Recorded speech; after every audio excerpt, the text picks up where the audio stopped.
Hi, my name's Tom, and welcome to Swan Drive.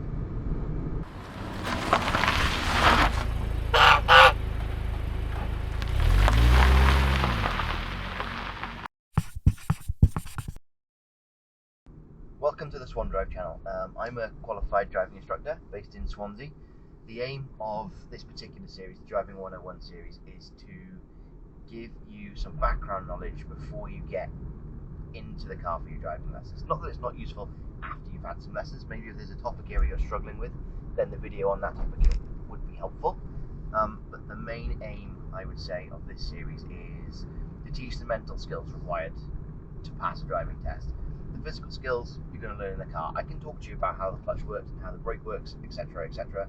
But without physically being in the car and using them, a video on that's not the most helpful. So the main focus of this is going to be talking about things like positioning, where you're going to place the car, talking about when it's a good time to signal, things that you can learn without doing them, things that you can kind of implement into your brain and get your brain ready to go do a lesson, and then you go and teach your body how to do the bits. So for our first video, I'm going to be talking about safely pulling the car away from the side of the road and safely stopping on the side of the road. Okay, so let's just take a little look at this animation I've made. This is what we're going to be doing today. You can see this car is parked up on the left-hand side of the road at the moment. What we're going to be doing is we're going to be pulling off from the left with the right signal and getting to a normal driving position in the centre of the lane.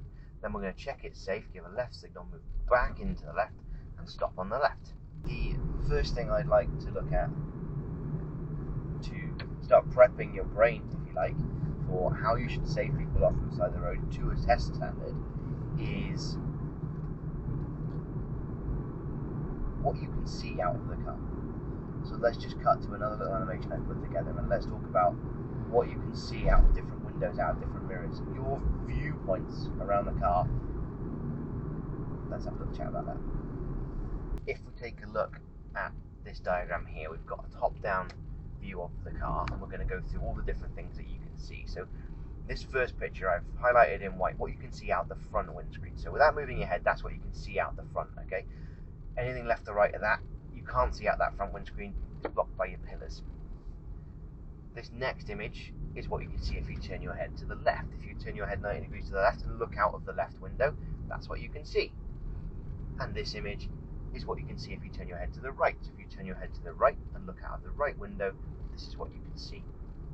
If we put those three things together, we get a little image there of what can be seen just by using your head. No mirrors, just by using your head and looking left and right. If you look at the front there, you'll see these big empty spaces, okay, blind spots, things we can't see because they're behind the pillar. Now they're probably not quite as big as that in reality, okay, but I've left them that big because I quite like it. It really emphasises that they're there. You've just got to move your head around a lot in the car. If you don't move your head, that's all you can see. People or cars or motorbikes or whatever can hide in those blind spots behind your pillars. So make sure you're moving your head around a little bit in the car.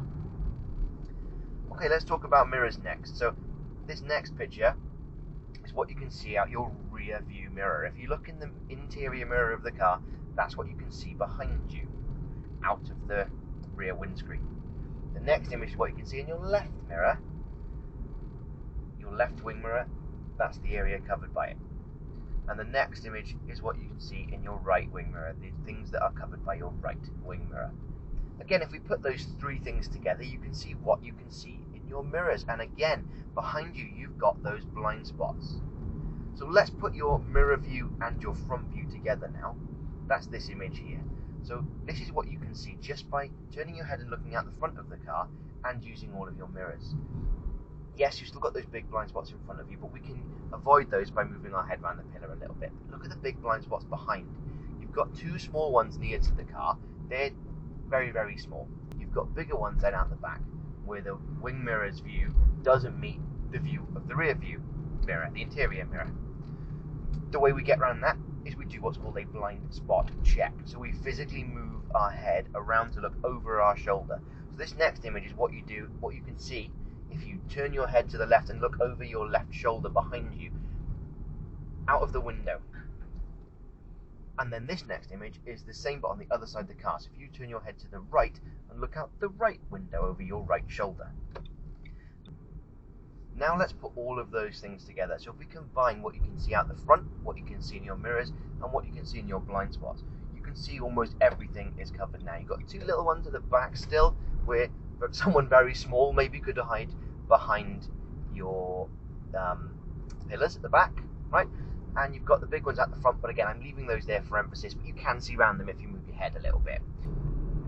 So now that we've talked a little bit about what you can see from the car and what a blind spot is, and how you can cover those blind spots by looking over your shoulder, let's talk next about how you physically pull the car off from the side of the road. And again, I'm not talking about your feet too much today. Don't want to talk about the clutch and how that works. That's a job for in a car. But let's talk about how you should move the car safely from a parked position on the side of the road to a driving position in the centre of your lane.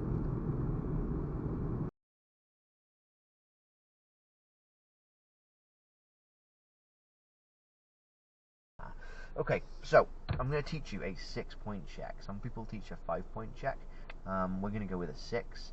I'm not sure the first one's super necessary, if I'm honest. I don't do it all the time, but let's teach it, why not?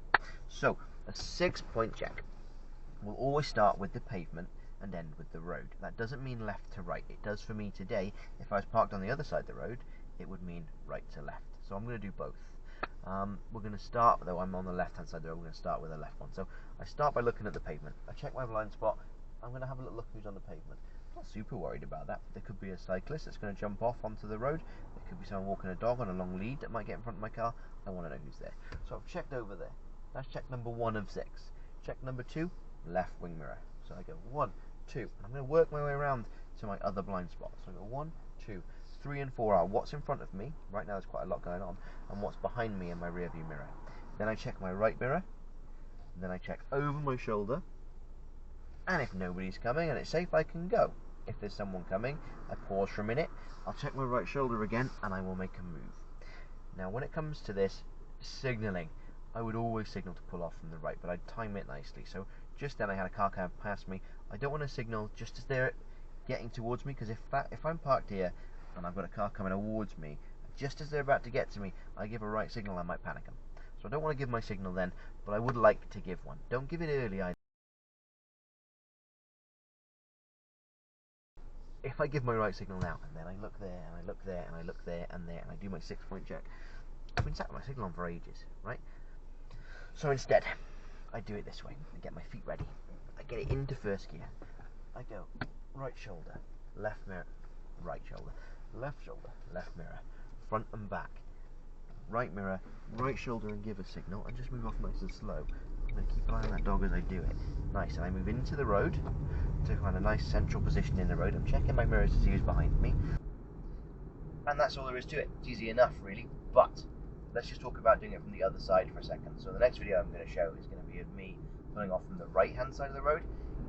As I'm going to say in the video, it works exactly the same. Don't fall into the trap of your 6-point check starts left and ends right. It does not. Okay, your 6-point check starts at the curb and ends in the road. If you're on the left, that is a left to right check. If you're on the right-hand side of the road to start with, for whatever reason, then that 6-point check is going to start on the curb side, which would be your right, and finish on the road side, which would be your left. Let's take a look at that now.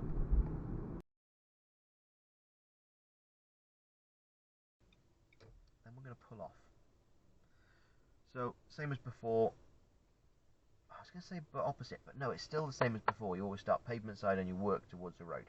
So this time, rather than starting with a left check, because that would be the road, I start with a right check, that's your pavement, then your mirror, then there, out the front rather, and out the back, and then left mirror, left shoulder, and off we go. Towards the end, I'm going to give my signal. I'm quite close to the junction in front this time, so I need to be a bit careful, because it's all very well and good doing my blind spot check last, but ultimately my biggest danger is that junction in front of me. I've got to cross over to the other side of the road, and there's a big junction in front of me that a big lorry could come round. So I am going to do that, but I'm going to pull away slowly. It still gives me time to look everywhere again. I'll probably do 2 blind spot checks. So I'm going to go right mirror, in front and centre mirror, left shoulder, slowly start to crawl, check in front, check left shoulder again, check in front, check left shoulder again, why not? And just give yourself a good bit of observation. Okay, so that's how you pull off safely from the side of the road with a nice blind spot check, making sure everyone's safe. Our next goal for today is to implement the mental skills required to stop. Once you're on the move in the road, how do I safely pull back up on the left or pull up on the right if I want to? Let's take a little look at that now.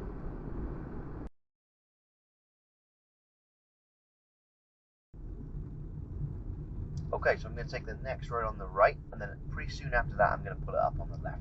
Before I pull up, I'm going to check my mirrors. Now, if I'm pulling up on the left, I want to know who's behind me. I'm going to check my centre mirror. I want to know if there's anything to the left, any bikes or electric scooters or anything that might be undertaking me, anything down the side of me. So I'm going to pull it up on the left. I check my centre mirror. I check my left mirror. I know who's around and how quickly I can slow down. I give a left signal, even though there's no one there. I just move it slowly towards a curb, and then brake and clutch and bring it to a stop. Once I've stopped, handbrake and neutral, and I can rest my feet. And then I'm going to cancel my signal.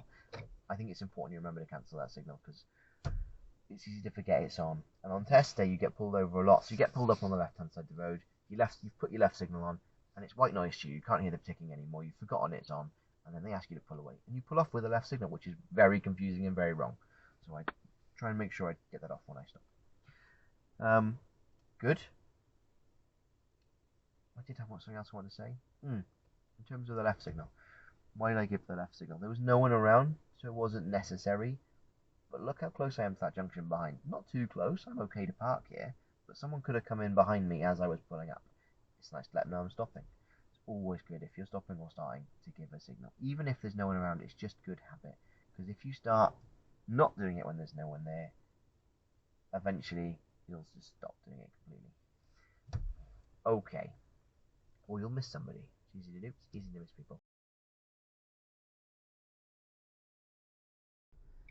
Okay, and then I'm going to pull up on the right. I'm going to start by getting onto my side of the road again. And then I'm going to check my centre and right mirrors to pull up on the right. So check my centre, check my right. No, I'm not going to do it. It'd be silly to do it there. We've got a lorry turning in, right? I'm just going to hang back here, give him the space he needs. Look how much extra room he needs to pull in. It would be really mean of me to pull up on the right just in front of him. I'm going to go right here. There's a van behind me, but I can give him a signal. If he follows me, I don't really mind pulling up on the right, as long as I find somewhere sensible on this road. At the moment, somewhere sensible would be here, but there's a big lorry on the left, so I'd be double parked.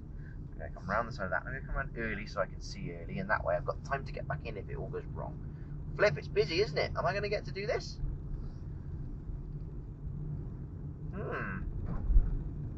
It's very busy. I might do it on the hill, if there's room. I might go around the block.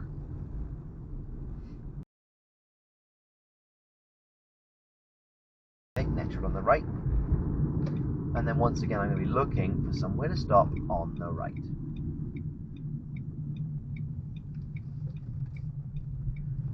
Same place as before. Let's just hope a big DHL lorry doesn't come around. Okay. What's that white BMW doing? That's a very good question. Oh, he's going to go. And I'm going to let him.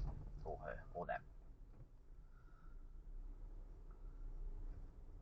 Fantastic. Okay. Signals, guys. They're useful, aren't they?